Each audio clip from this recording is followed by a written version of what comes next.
Hey, this is Heidi Dawson. If you love all things health and wellness and style of any kind, hang out here with me each week. I'm obsessed with never-ending improvement, and it's all in an effort to help each one of us live a wildly successful lifestyle. Subscribe today so you don't miss a thing. Hi guys, welcome to the 82nd episode of the Wildly Successful Lifestyle Podcast. So I ran a poll on Instagram stories this last week. If you want to follow me on Instagram, it's the Heidi Dawson. Anyway, I ran a poll on my stories on what topics people would like to hear. And one of the responses was how to stay centered and self-aware all day and maybe throw in some self-grounding techniques. So I really started thinking about that, and I wondered, when am I the most centered and self-aware? And how would one go about staying that way all day? Well, one of the first things I thought of is knowing yourself. I mean, do you even know what makes you feel grounded? Do you know what being centered and self-aware look like for you? Oftentimes, being able to find clarity on that is really helpful in itself. Now, I'll give you an example of how that looks to me.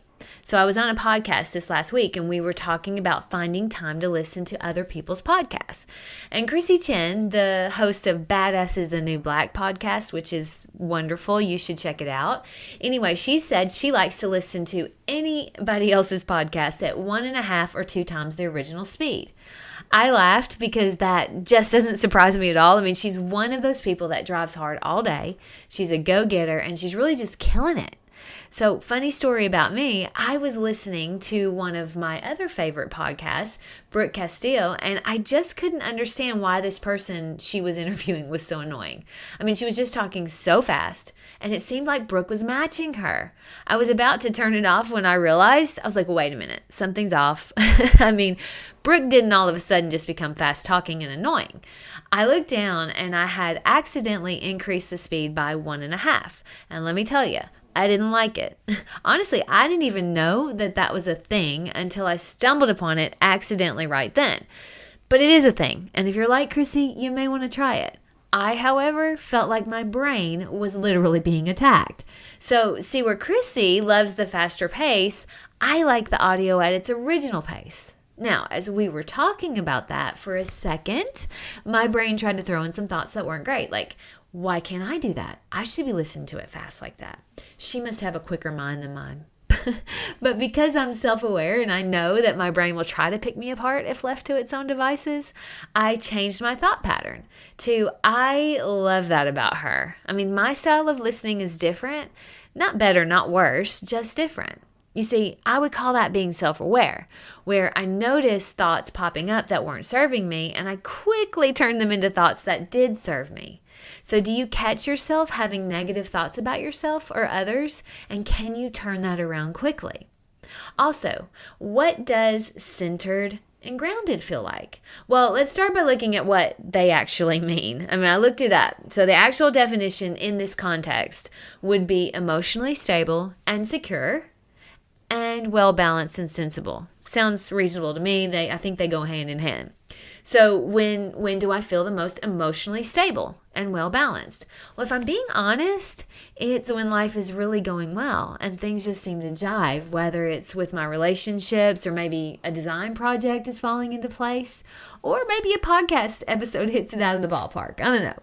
But these are external things, and we don't want to solely rely on external things to feel centered. I mean, what happens then if things aren't going well? You're in trouble because you've relied on only external things to feel centered. So how do we find a way to get ourselves into a centered place without relying on those things? The best way I know of is to really know that where you are right now, wherever it is exactly where you're supposed to be. No one has it all figured out, regardless of what it looks like. And you aren't alone in your thoughts. For the most part, I think you'd be surprised at how not alone you actually are. It also means realizing that life is happening for you instead of to you. And realize that, things are not always going to be easy. And there are going to be hard times, difficult times, and that's part of being human. But guess what? After the night, the sun always comes up. After winter comes spring with all its beauty. And after your hard times, you're going to appreciate those good times even more. Remember, we get to tell our brain what to think. Don't forget that. We don't have to just accept whatever it throws out, because if you remember from an earlier podcast, we have on average 60,000 thoughts per day, 80% of which are negative. Our thoughts sabotage us more than we think. So being aware of them is crucial to staying centered, self-aware, and grounded. Now, I'm going to add this in because I'm a designer and I know how much our environment affects our psyche. The other day I was kind of brainstorming ideas for my podcast, and my brain just felt so distracted, like something was off. And I realized that I had eaten a Power Crunch bar and the wrapper was sitting there with the crumbs. They're crumbly. Anyway, it was sitting there next to my laptop and it was bothering me and I didn't even realize it. As soon as I cleaned it up, like my creativity increased and I was really able to focus a lot better. Now, roll your eyes if you want, and I understand if you do, but research has shown that if you're sitting in a cluttered space or your office is a mess, your brain isn't going to be able to focus as well. Maybe subtle, but is your environment, which you control by the way, helping you to be centered, self-aware, and grounded? It can do that. Another thing that research has shown is that driving hard all day without taking scheduled breaks affects your ability to focus. Imagine that. Oftentimes we think that there's a badge of honor in working the longest or not taking any breaks.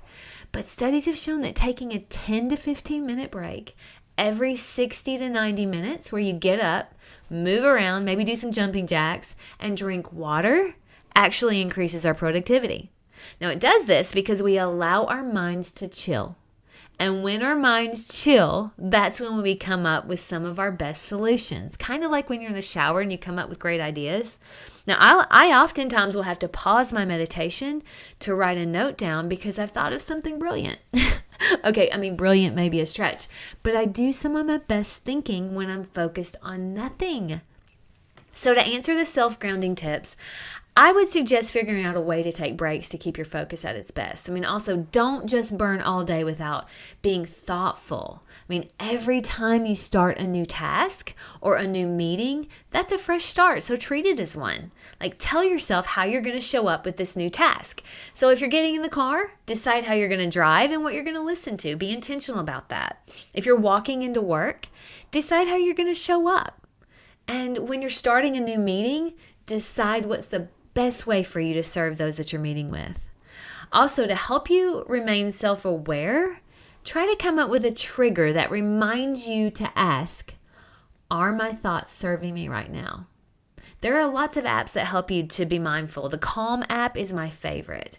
Now, you can also set an alarm on your phone, maybe even use some other trigger like your coffee cup or your water bottle. Each time you take a drink, let it trigger you to ask yourself if your thoughts are serving you. I'll tell you a story showing what I think is a great use of triggers. So my husband and I were at dinner the other night, and it was one of our favorite places. I mean, quiet, great food, good lighting. Did I mention quiet? Anyway, I'm setting the scene for you. So Eric and I are enjoying this wonderful dinner with a glass of wine, and the hostess comes over and seats a couple across from us, which is fine because you still have your own little booth, and it's quiet, and we were kind of in the back. But the lady that she sat down, from the second she sat down, kept getting these loud dings on her phone. I mean, the loud textings, the ones. By the third one, which happened very quickly, I'm getting a little annoyed. My husband notices this, and he just says, Heidi, don't let it irritate you. Remember, we're working on our equanimity. And I was like, oh, okay, you're right. So I thought, okay, let's make a game of it. So every time the phone dings, let's say, I love you. Well, it actually really got comical. I think I didn't count, but 10 to 15 times later, and some were like right in a row, like 3 dings in a row. We were really laughing and kind of enjoying it and sort of looking forward to the next ding. Now, they had no idea, but it turned what could have been a dinner-ruining moment into a fun moment. And just by changing the meaning of that loud ding, we turned it into a trigger to say, I love you. So look, it's all about living intentionally and realizing that you control more about your life than you think you do. Wherever you are right now is a product of your actions prior to today. What you do today decides where you are tomorrow. And every single day you wake up is a new day. Treat it like that. You get to decide who you're going to be today. Just thinking this way helps me feel centered. I don't know if you've started a morning journal yet, but when I write in my journal every morning that I'm exactly where I'm supposed to be and things are always working out in my favor, my brain sort of analyzes where I am right now and is thankful for that, but is also analyzing things that maybe haven't gone my way. And it makes me think about what good is coming from that too. My challenge to you this week is to try these suggestions just for 1 week and see if it helps you become more centered, more self-aware, and more grounded. I love you guys, and I'll talk to you in a few days. Don't forget to subscribe and share with your friends because we're just going to keep going bigger and better places together, and I love that about us. Talk to you in a few days.